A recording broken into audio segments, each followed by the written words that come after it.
President Cyril Ramaphosa is scheduled to deliver his State of the Nation address tomorrow.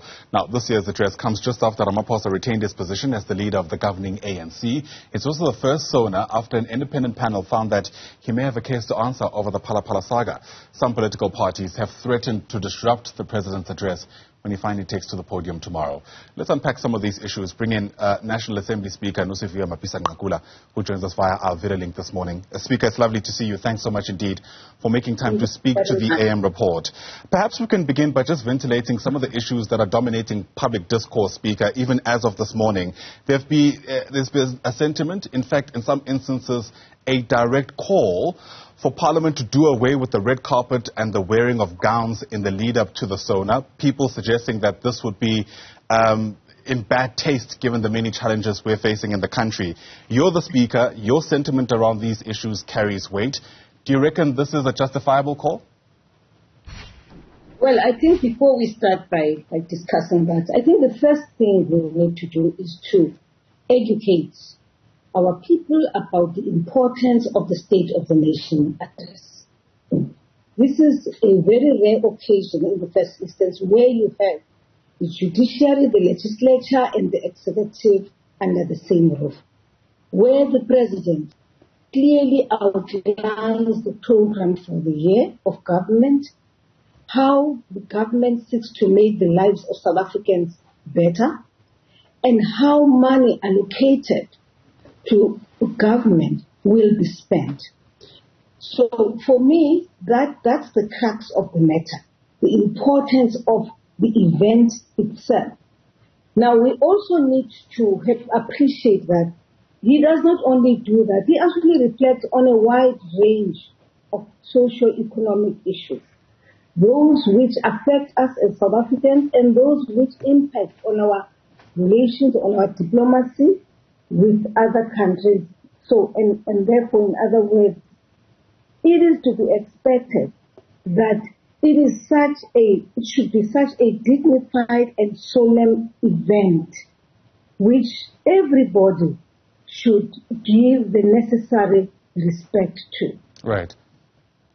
And I think most people will agree with you, Speaker, about that. And in fact, those calling for us to do away with the red carpet event have cited those exact reasons. There are more important matters to be discussed inside Parliament. And I'm sure you'll also agree that for it to remain dignified, you don't really need gowns and opulence to be displayed in the lead-up to the Sona. What is opulence? I've not understood what opulence is in the context of the opening of Parliament.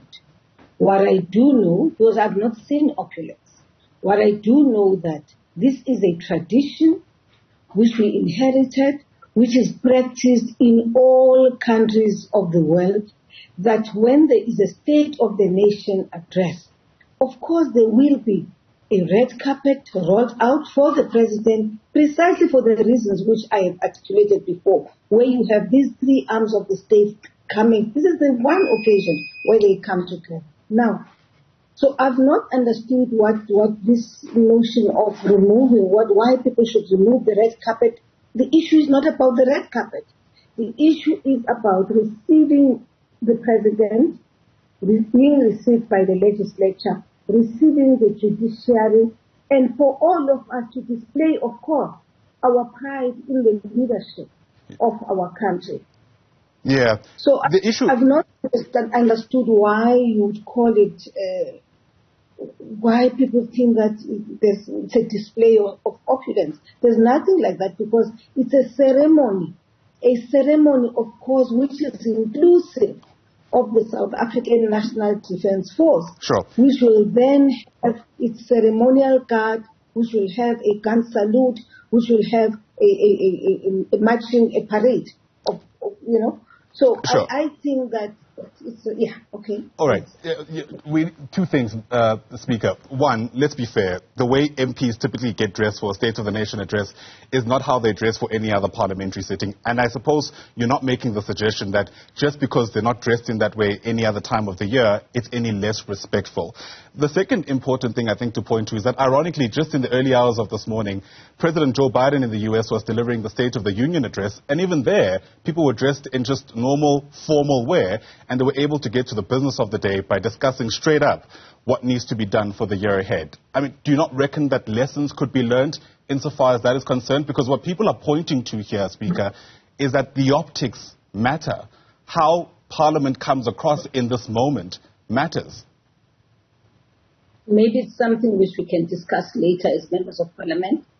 But for now, maybe it's a fair call by the people of South Africa.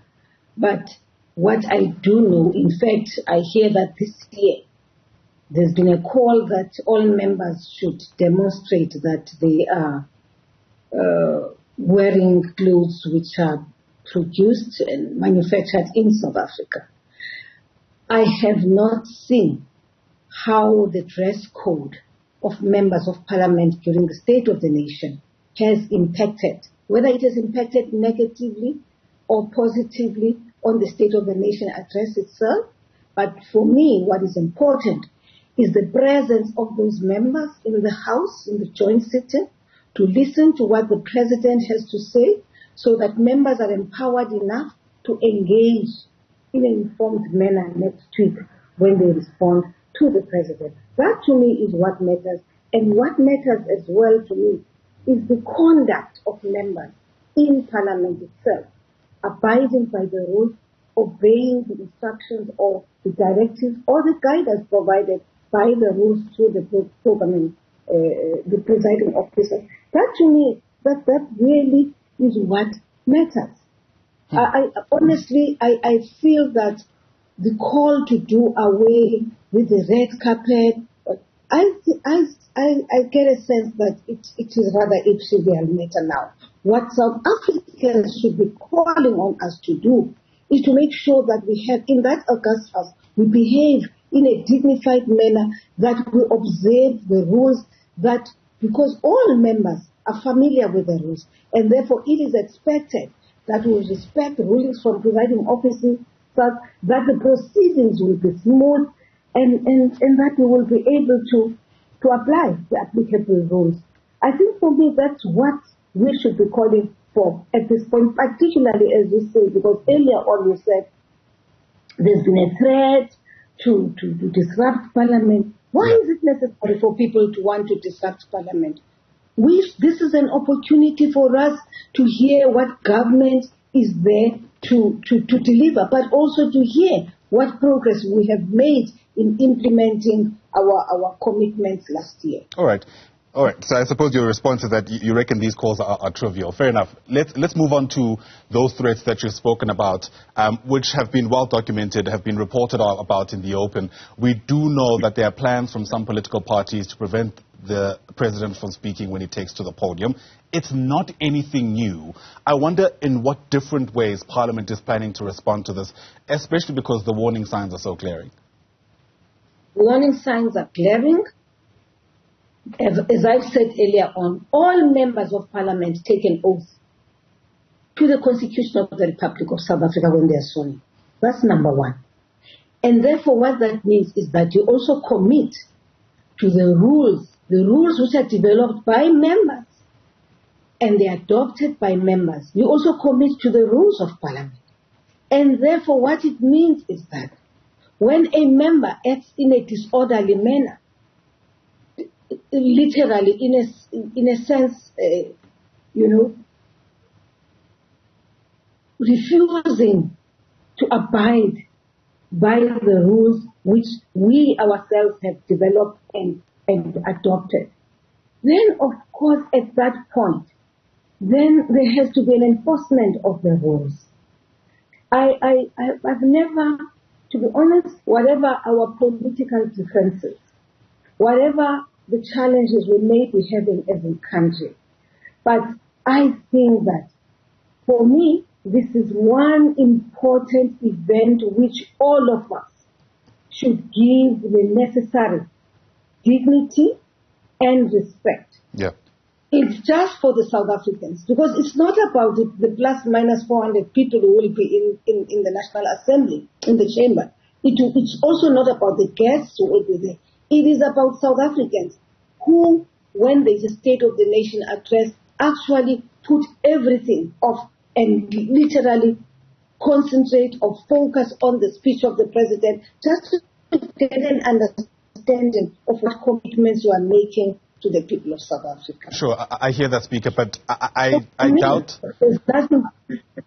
Yeah, I doubt the issue here is around whether or not MPs understand the rules of Parliament. The issue here is that despite their understanding of those rules, which have been communicated multiple times, they're not deterred by these plans, for whatever ideological reason, to stop the presidents from speaking. And the question becomes, what kind of practical response can Parliament give in a context where, one, it's not a new issue, and it seems past interventions haven't stopped a recurrence of this particular plan?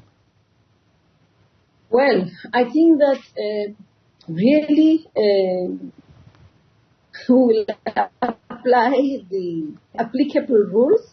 We will ensure that members who are being disorderly and disruptive to the chamber, of course, we persuade them. If people think that it's totally impossible for them to remain still and listen to the address, to simply vacate and leave those who are ready to conform to the rules of Parliament. Honestly, this is an event where adults sit in a room, and adults should be able to listen to one another. There should be mutual respect.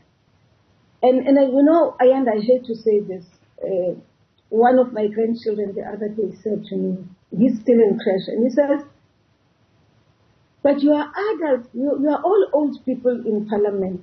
Why is it that you don't listen to one another? Or why is it that you don't listen to others when they talk? Because in our school, in our creche, if you don't listen and you are noisy, they simply punish you and they put you in a corner.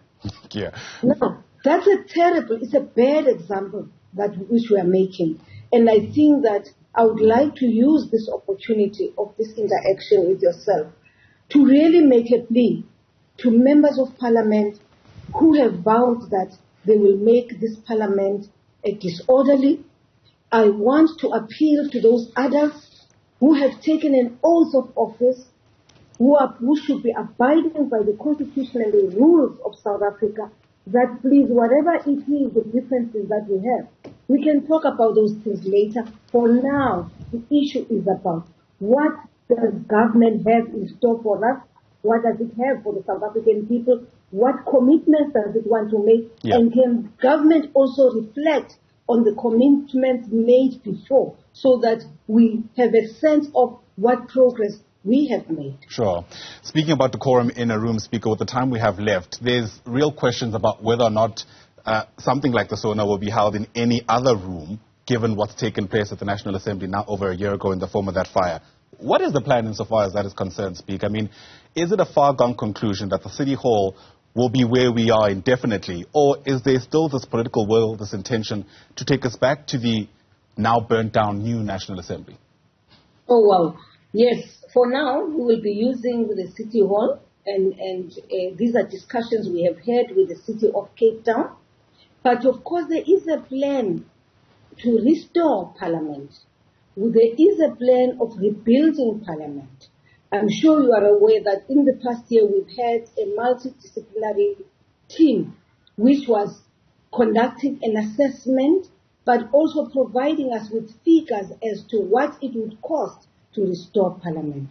By the way, Ayanda, yes, there is a call from some amongst us that perhaps it is about time we take opportunity of what has happened and move Parliament from Cape Town. Whether you engage in that discussion and agree or not, but we still have an obligation to restore Parliament, to rebuild Parliament in terms of as a heritage site. So in terms of saga, we would still have to rebuild Parliament, restore it, and then you can talk about whether in fact maybe you want to move it or not, or you want it to redesign such that it reflects a new Parliament post-democracy. The Speaker of the National Assembly is Nosiviwe Mapisa-Nqakula. All right. Thanks very much indeed for your time, Speaker. I think that's come through loud and clear. Thanks once again. All right.